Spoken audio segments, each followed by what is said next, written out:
5 Little Peppers Abroad by Margaret Sidney. Chapter 5. A Fish Story and Other Things. "Oh, Polly, Polly!" Phronsie came running along the deck and up to the little group playing shuffleboard. "There's such a very big whale!" as she clasped her hands in great excitement. "There truly is! Do come and see him!" "Is there, Pet?" cried Polly, throwing down her shovel. "Then we must all go and see him. Come, Jasper, and all of you," and she seized Phronsie's hand. "He is very dreadful big," said Phronsie, as they sped on, Jasper and the others close behind. "And he puffed, Polly, and the water went up, oh, so high."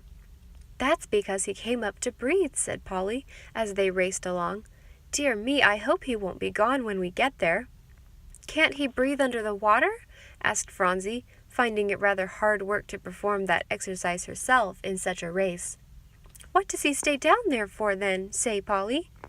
"Oh, because he likes it," answered Polly, carelessly. "Take care, Phronsie, you're running into all those steamer chairs." "I'm sorry he can't breathe," said Phronsie, anxiously trying to steer clear of the bunch of steamer chairs whose occupants had suddenly left them too to see the whale. "Poor whale, I'm sorry for him, Polly." "Oh, he's happy," said Polly. "He likes it just as it is. He comes up for a little while to blow, and—" "I thought you said he came up to breathe, Polly," said Phronsie, tugging at Polly's hand, and guilty of interrupting. "Well, and so he does, and to blow, too. It's just the same thing," said Polly quickly. "Is it just exactly the same?" asked Phronsie. "Yes, indeed, that is, in the whale's case," answered Polly, as they ran up to Grandpapa and the rest of their party, and the knots of other passengers all staring hard at a certain point on the sparkling waste of water. "I thought you were never coming," said old Mr. King, moving away from the rail to tuck Polly and Phronsie in where they could get a good view. "Oh, look, there he is! There he is, Jasper, look!" cried Polly. "There he is!" crowed Phronsie, now much excited. "Oh, isn't he big, Grandpapa?" "I should say he was," declared Mr. King. "I think I never saw a finer whale in my life, Phronsie." "He comes up to blow," said Phronsie softly to herself, her face pressed close to the rail, and her yellow hair floating off in the breeze. "And Polly says it doesn't hurt him, and he likes it." "What is it, Phronsie child?" asked old Mr. King, hearing her voice. "Grandpapa, has he got any little whales?" asked Phronsie, suddenly raising her face. "Oh, yes, I imagine so," said old Mr. King. "That is, he ought to have, I'm sure.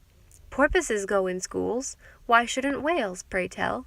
"What's a porpoise?" asked Phronsie with wide eyes. "Oh, he's a dolphin or a grampus." "Oh," said Phronsie, much mystified. "And does he go to school?" "Well, they go ever so many of them together, and they call it a school. Goodness me, that is a blow!" as the whale spouted valiantly and looked as if he were making directly for the steamer. "Oh, Grandpapa, he's coming right here!" screamed Phronsie, clapping her hands in delight and hopping up and down. Polly and Jasper were almost as much excited, while the passengers ran hither and thither to get a good view, and leveled their big glasses, and oh'd and ah'd. And some of them ran to get their cameras, and Mr. Whale seemed to like it, for he spouted and flirted his long tail, and dashed into the water, and out again to blow, till they were all quite worn out looking at him. At last, with a final plunge, he bade them all good-bye and disappeared. Phronsie, after her first scream of delight, had pressed her face close to the rail and held her breath. She did not say a word, but gazed in speechless enjoyment at the antics of the big fish. And Grandpapa had to speak 2 or 3 times when the show was all over before she heard him. "Did you like it, Phronsie?" he asked, gathering her hand up closely in his, as he leaned over to see her face. Phronsie turned away with a sigh. "Oh, Grandpapa, he was so beautiful!" She drew a long breath, then turned back longingly. "Won't he ever come back?" she asked. "Maybe not this one," said old Mr. King, "but we'll see plenty more, I imagine, Phronsie. At least, if not on this voyage, why, some other time." "Oh, wasn't it splendid!" exclaimed Polly, tossing back the little rings of brown hair from her brow. "Well, he's gone. Now we must run back, Jasper, and finish our game." And they were off, the other players following. "I'd like to see this very whale again," said Phronsie with a small sigh. "Grandpapa, I would, really. He was a nice whale." "Yes, he was a fine one," said old Mr. King.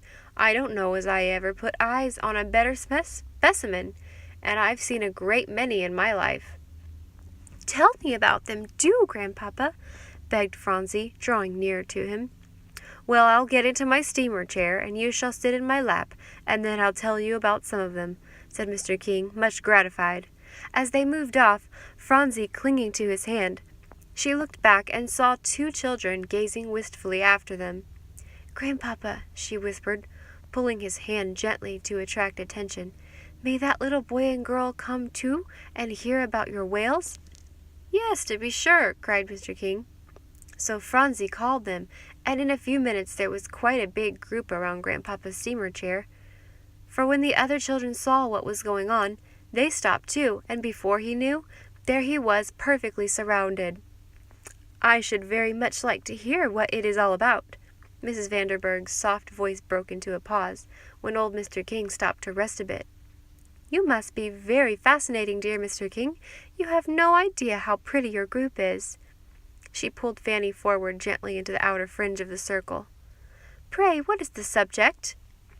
"Nothing in the world but a fish story, madam," said the old gentleman.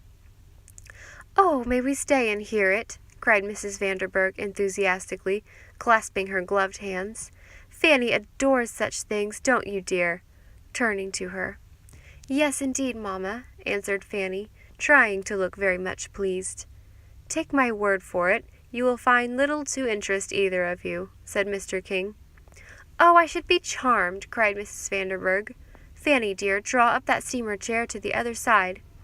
But a stout, comfortable-looking woman coming down the deck stopped directly in front of that same chair, and before Fanny could move it, sat down, saying, "This is my chair, young lady." "That vulgar old woman has got it," said Fanny, coming back quite crestfallen. "Ugh!" Mrs. Vanderburgh shrugged her shoulders as she looked at the occupant of the chair, who surveyed her calmly, then fell to reading her book. "Well, you must just bear it, dear. It's one of the annoyances to be endured on shipboard." "I suppose the lady wanted her own chair," observed Mr. King dryly. "Lady! Oh, my dear Mr. King!" Mrs. Vanderburgh gave a soft little laugh. "It's very good of you to put it that way, I'm sure. Well, now, do let us hear that delightful story. Fanny, dear, you can sit on part of my chair," she added, regardless of the black looks of a gentleman hovering near, who had a sharp glance on the green card hanging to the back of the chair she had appropriated, and that bore his name. So Fanny perched on the end of the steamer chair, and Mr. King, not seeing any way out of it, went on in his recital of the whale story, winding up with an account of some wonderful porpoises he had seen, and a variety of other things, until suddenly he turned his head and keenly regarded Fanny's mother. "How intensely interesting!" she exclaimed, opening her eyes and trying not to yawn. "Do go on and finish about that whale," feeling that she must say something. "Mamma!" exclaimed Fanny, trying to stop her. "I ended up that whale some 5 minutes ago, madam," said Mr. King. "I think you must have been asleep." "Oh, no, indeed, I have been charmed every moment," protested Mrs. Vanderburgh, sitting quite erect. "You surely have the gift of a raconteur, Mr. King," she said, gracefully recovering herself. "Oh, dear me, here is that odious boy and that tiresome old man," as Tom Selwyn came up slowly, his grandfather on his arm. Mr. King put Phronsie gently off from his lap, still keeping her hand in his. "Now, children, the story-telling is all done. The whales and porpoises are all finished up, so run away." He touched his sea cap to Mrs. Vanderburgh and her daughter, then marched up to the old man and Tom. "I am tired of sitting still," he said. "May my little granddaughter and I join you in a walk?" Tom shot him a grateful look. Old Mr. Selwyn, who cared most of all for Polly, mumbled out something but did not seem especially happy. But Mr. King did not appear to notice anything awry, but fell into step, still keeping Phronsie's hand, and they paced off. "If you know which side your bread is buttered, mamma," said Fanny Vanderburgh shrewdly, looking after them as they disappeared, "you'll make up to those dreadful Selwyn people." Never, declared her mother firmly. Fanny, are you wild? Why, you are a Vanderburgh, and are related to the English nobility, and I am an Ashley. What would your father say to such a notion? Well, Papa isn't here, said Fanny, and if he were, he'd do something to keep in with Mr. King. I hate and detest those dreadful Selwyns as much as you do, Mamma, but I'm going to cultivate them. See if I don't.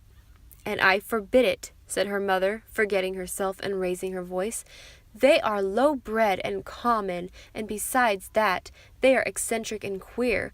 Don't you speak to them or notice them in the slightest. Madam, said the gentleman of the black looks, advancing and touching his cap politely, I regret to disturb you, but I believe you have my chair. Mrs. Vanderburgh begged pardon and vacated the chair, when the gentleman touched his cap again, and immediately drew the chair up to the one where the stout, comfortable looking woman sat. It seems to me that there are more ill-bred, low-lived people on board this boat than it has been my lot to meet on any voyage, said Mrs. Vanderburgh, drawing her sea-coat around her slight figure and sailing off, her daughter in her wake.